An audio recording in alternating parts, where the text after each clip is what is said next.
오늘 경기는 쿨루셉스키가 이제 오늘 경기에 이제 토트넘의 영웅이 아닐까 싶은데, 쿨루셉스키가 느리지만 본인이 기용되는 이유를 명확하게 보여줬습니다. 포스테코글루 감독이 의도적으로 손흥민 선수와 쿨루셉스키의 움직임을 붙여줘요. 그러니까 왜 붙여주냐면, 일단 첫 번째는 쿨루셉스키가 오프 더 볼 플레이가 좋습니다. 그러니까 오늘 경기도 특히나 노팅엄 포레스트는 거의 그냥 밀집 수비를 했죠. 5-3-2. 그래서 전반전에는 점유율이 8대2까지 벌어졌어요. 거의 그냥 노팅엄 포레스트는 수비 올인, 역습 한방, 이거를 노린 경기였거든요. 근데 여기서 이제 토트넘이 수비를 무너뜨리기 위해서는 두 가지 방법이 있죠. 가장 크게 이 라인 사이에서의 창의성을 발휘한다. 두 번째는 앞쪽에서 선수들이 활발하게 움직여주면서 수비를 끌어낸다. 이 두 가지가 있어요. 근데 그 역할을 오늘 쿨루셉스키가 너무나도 잘해줬습니다. 일단 첫 번째로 쿨루셉스키가 이 라인 사이에서 볼을 소유하고 지켜내는 능력이 되죠. 그러니까 이게 뭐 토트넘 내에서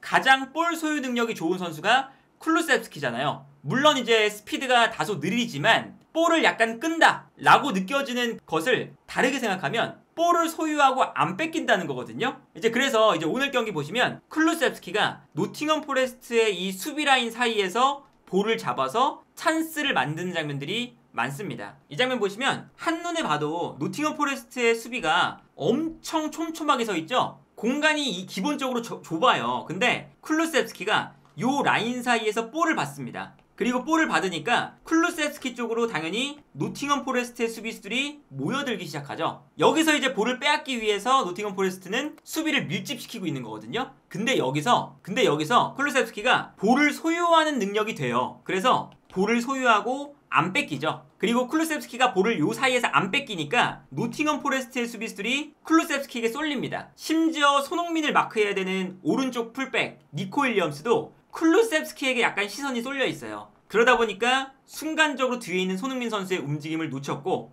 여기서 쿨루셉스키가 볼을 안 뺏긴 다음에 손흥민 선수에게 찔러주면서 완벽한 득점 찬스를 만들어주는 걸 볼 수가 있었죠. 이 장면도 아주 좁은 공간 사이에서 쿨루셉스키가 볼을 받습니다. 그리고 좁은 공간에서 볼을 받으니까 노팅엄 포레스트의 압박을 당연히 받게 되죠. 근데 여기서 볼을 안 뺏기고 올라가게 돼요. 그리고 계속 올라가면서 또다시 쿨루셉스키의 플레이에 노팅엄 포레스트의 수비수들이 다 쏠립니다. 그리고 다 쏠려 있을 때 욕심 부리지 않고 브레넌 존스에게 패스. 여기서 브레넌 존슨의 결정적인 슈팅까지 나오는 장면이었어요. 쿨루셉스키가 중앙 지역에서 너무나도 좋은 플레이를 많이 했고요. 유일하게 토트넘의 이런 공격 작업에서 공격을 풀어주고 좁은 공간 사이에서 볼 소유를 해주는 그런 선수가 쿨루셉스키였거든요. 그리고 쿨루셉스키가 활동량이 많고 오프 더 볼 플레이가 좋습니다. 그래서 손흥민 선수에게 도움이 돼요. 이 장면 보시면 손흥민 선수가 오늘도 측면 지역에서 볼을 잡으니까 경기장을 넓게 바라보고 있거든요. 거의 손흥민 선수의 시야에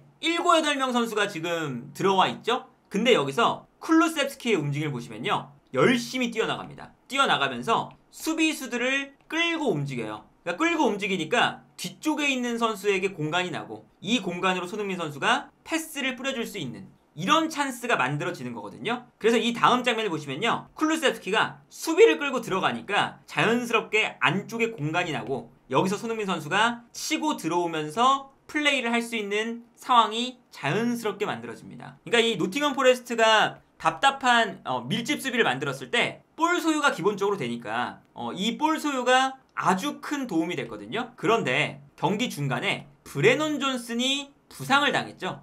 그래서 쿨루셉스키가 중앙 지역이 아니라 측면 지역으로 자리를 바꿨습니다. 노팅엄 포레스트가 좁은 수비 라인을 만들고 있었는데 이 라인 사이에서의 볼 소유가 쿨루셉스키를 통해서만 됐잖아요. 그런데 브레넌 존슨이 부상으로 빠지고 스킵이 들어오면서 자연스럽게 비수마, 사르, 스킵 3명의 미드필더로 바뀌고 쿨루셉스키가 측면으로 빠졌죠. 근데 측면으로 빠지는 순간 토트넘이 요 라인 사이에서 볼을 소유해줄 수 있는 선수가 자연스럽게 사라집니다. 뭐 올라오는 스킵, 사르, 뭐 포로, 우도기 이런 선수들이 가운데 들어가지만 쿨루셉스키처럼 좁은 공간에서 볼 소유가 안 되기 시작해요. 그리고 여기에 더해서 쿨루셉스키가 측면으로 가니까 볼을 가지고 있는 능력이 스피드가 부족하게 되면 측면에서는 어쨌든 측면을 흔들어줘야 되는데 약간 비효율적으로 볼을 끄는 형태가 되죠. 그러니까 클루셉스키도 중앙 지역에 있을 때보다 측면 지역으로 자리를 이동하면서부터 클루셉스키의 영향력이 많이 줄어들었고, 플러스 손흥민 선수를 많이 도와주는 선수였으니까 손흥민 선수의 활약도 경기 초반에 클루셉스키가 중앙에 있을 때 좋았습니다.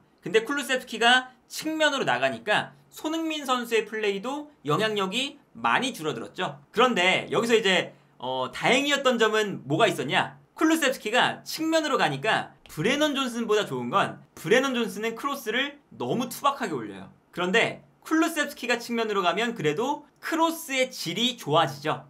그런데 이제 어쨌든 밀집 수비를 무너뜨리는 방법이 중앙 지역에서 창의적인 플레이 이런 것도 있지만 크로스 한 방, 박스 안에서 공격수의 제공권 이게 있잖아요. 근데 그게 하나 통했습니다. 클루셉스키가 크로스를 올려주고 이 크로스가 너무나 적절한 골키퍼와 수비수 사이로 들어왔고 히샬리송도 아주 적절한 타이밍에 침투를 해 들어가요. 히샬리송이 부상에서 복귀한 다음에 확실하게 그래도 몸 상태가 좋아진 것 같거든요. 그리고 여기서 히샬리송의 득점까지 나오는 거죠. 이 득점이 들어가면서 결국 오늘 경기를 풀어준 거, 노팅엄 포레스트의 수비를 무너뜨렸던 선수는 클루셉스키였다. 오늘 클루셉스키는 정말 칭찬을 많이 받아도 되는 플레이를 해줬고요. 다만 이제 오늘 토트넘이 경기를 이기긴 이겼는데 오늘 문제는 뭐냐면 상처가 많이 남았어요. 일단 첫 번째, 우도기가 경고를 받으면서 다음 경기 경고 누적으로 나올 수가 없습니다. 두 번째, 비수마가 퇴장을 당해서 다음 경기뿐만 아니라 아마도 3경기 결장이 될 것 같거든요.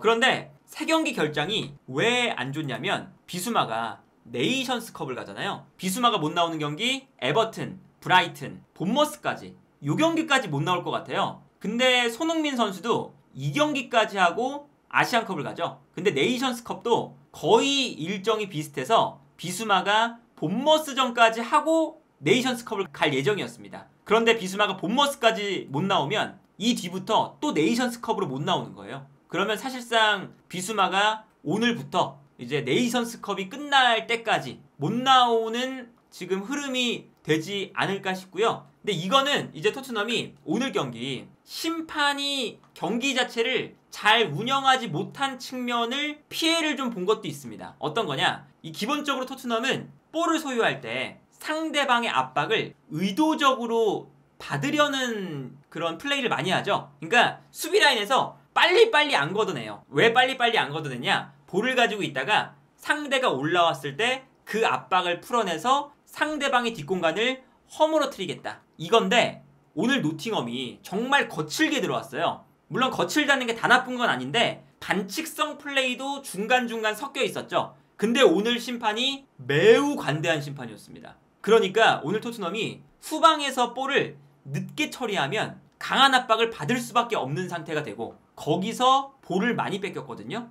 벤 데이비스가 볼을 받고 있습니다. 근데 이 볼을 가졌을 때 볼을 빨리 처리할 수도 있는데 가만히 서 있어요. 왜 가만히 서 있냐? 노팅엄 포레스트가 압박을 하게끔 만드는 거거든요. 그래서 압박을 당하는 시점부터 토트넘이 볼을 전개하기 시작하는데 벤 데이비스가 약간 시간을 끌면서 노팅엄 포레스트가 올라오게끔 만들고 올라왔을 때 이 뒷공간을 노리는 거예요. 여기서 탈압박이 되면 순간적으로 이 공간을 활용할 수가 있는 거잖아요. 그런데 여기서 벤 데이비스가 측면으로 패스를 보내줬을 때 아까 말씀드린 것처럼 노팅엄이 거칠게 달려듭니다. 근데 거칠게 달려들었을 때 오늘 토트넘은 압박에 매우 취약했어요. 그래서 이 장면에서 압박을 강하게 당해서 저기서 볼을 빼앗기는 장면이 나옵니다. 그러니까 오늘 심판이 성향도 너무 관대하고 그리고 약간 반칙을 잘 못 봤어요. 그러다 보니까 노팅엄 포레스트의 약간 거친 플레이에 토트넘이 당할 수밖에 없는 측면이 좀 있었습니다. 그러다 보니까 비수마의 퇴장도 왜 나왔냐? 비수마가 볼을 잡았을 때 애초에 토트넘이 볼을 늦게 처리하면서 노팅엄이 올라오게끔 만들었어요. 그리고 압박을 당하는 상황이었잖아요. 그래서 압박을 당하고 있는 상황인데 여기서 비수마의 볼터치가 안 좋았죠. 실수가 나왔습니다. 그리고 이 실수가 상대방이 볼을 빼앗아 버렸는데 여기서 비수마가 본인의 실수를 커버한다고 달려 나오다가 상대방의 정강이를 걷어차는 행위가 됐습니다. 이거는 명백한 퇴장 행위죠. 오늘 심판이 반칙을 잘 못 보거나 그런 거를 떠나서 비수마의 저 반칙은 명백한 퇴장 행위였어요. 그러니까 이게 토트넘도 경기 자체가 매우 거친 그런 경기가 됐는데 심판이 약간 토트넘 쪽에 안 좋은 판정들이 많이 간 것도 있지만 반칙을 할 때 너무 미숙하게 반칙할 때가 많아요. 그러니까 오늘 노팅엄이 중앙 지역에서 볼을 경합할 때 강하게 부딪혀서 반칙하는 장면이 많았거든요. 그런데 그런 장면에서 심판이 잘 못 봤어요. 몇 번. 근데 토트넘은 경고를 받은 장면들이 약간 명백한 반칙들이 많아서 경고를 받았어요. 이제 그런 걸 생각하면 토트넘의 오늘 이 경고 기록도 이제 토트넘이 경고 누적 때문에 못 나오는 선수가 많다는 거, 퇴장 때문에 못 나오는 선수가 많다는 거, 이런 것들도 토트넘이 고쳐야 되는 부분이 아닐까 싶습니다. 그러니까 물론 이제 오늘 심판이 정말 제대로 못 봤고 그리고 토트넘에게 불리한 판정이 많았어요. 근데 그런 걸 다 감안을 한다 하더라도 오늘 경고를 많이 받았는데 우도기가 또 경고를 받으면서 지난번에 퇴장을 당해서 못 나오고 이번에는 경고 누적 때문에 또 못 나와요. 비수마는 퇴장 때문에 또 못 나오고 비수마가 리그에서 15경기를 나왔습니다. 근데 15경기에서 퇴장을 2번이나 당했어요. 이거는 그 플레이 자체가 매우 미숙하다는 거죠. 그러니까 그런 걸 생각하면 토트넘도 이 경고를 줄일 필요성이 분명히 있어 보이고요. 이제 오늘 경기는 사실 토트넘이 노팅엄 포레스트와의 전력차도 좀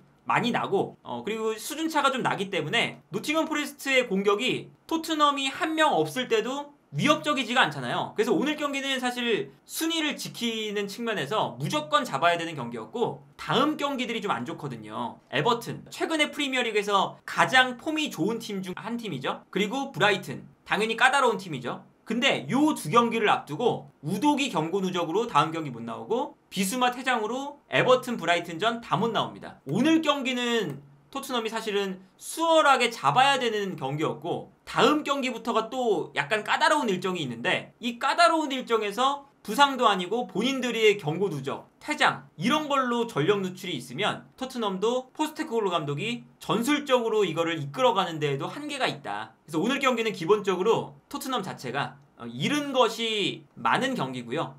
그리고 이제 손흥민 선수가 그 두 번째 득점을 할 때 아주 좋은 모습을 보여줬거든요. 그리고 그게 오늘 경기의 가장 중요한 시점이었습니다. 왜냐면 토트넘이 사실 오늘 경기 별로 안 좋았어요. 그래서 노팅엄 포레스트가 1대0 상황에서 따라갈 수 있는 장면들이 많았습니다. 그런데 두 번째 득점을 해줬기 때문에 그래도 여유가 생겼거든요. 이 득점을 할 때 보시면 손흥민 선수가 측면에서 뛰다가 거의 이 한 60분 때까지 유일하게 가운데서 이제 약간 스위칭이 돼서 뛰는 장면이었거든요. 근데 보시면요 엄청 노련해요. 여기서 노팅엄 포레스트가 백패스를 합니다. 근데 백패스를 하는 순간 발에서 볼이 떨어지는 순간 손흥민 선수가 뛰어나가요. 그러니까 패스가 골키퍼에게 가는 시간 동안 손흥민 선수가 달려갈 수가 있는 거죠. 그래서 골키퍼에게 달려가는데 그러다 보니까 이 터너가 볼을 잡았을 때 당황해서 제대로 볼을 처리를 못합니다. 손흥민 선수의 압박이 완벽하게 통했던 장면이죠. 그런데 이런 압박이 최전방에 히샬리송이 있을 때는 거의 안 나와요. 그런데 손흥민 선수가 가운데에 위치하기만 하면 상대 골키퍼가 실수하는 장면이 계속 나와요. 이거는 손흥민 선수의 노련함, 스프린트를 빠르게 가져가면서 골키퍼를 당황시키는 타이밍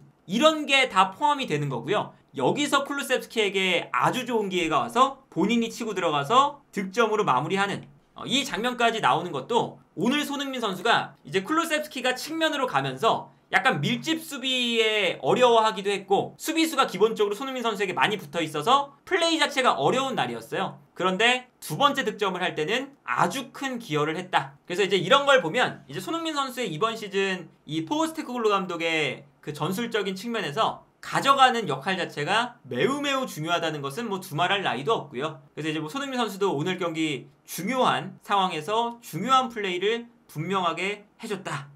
이렇게 볼 수가 있겠고 그래서 이제 오늘 경기 토트넘이 어쨌든 뭐 불안한 경기력을 보여줬지만 승리를 가져가는데 성공을 했는데 이제 토트넘이 다음 경기가 조금 더 좀 두려워지는 아무래도 좀 그런 결과가 나오지 않았나. 그리고 여기에 더해서 브레넌 존슨도 머리 쪽 부상이기 때문에 빨리 뺐거든요. 근데 이게 만약에 머리 쪽 부상이라서 다음 경기를 또 못 나오는 상태가 되면 오늘 경기에서 토트넘이 잃어버린 선수만 브레넌 존슨, 우도기 경고 누적, 비수마 퇴장 3명이나 돼요. 그러니까 오늘 경기는 이겼지만 출혈이 많은 경기다.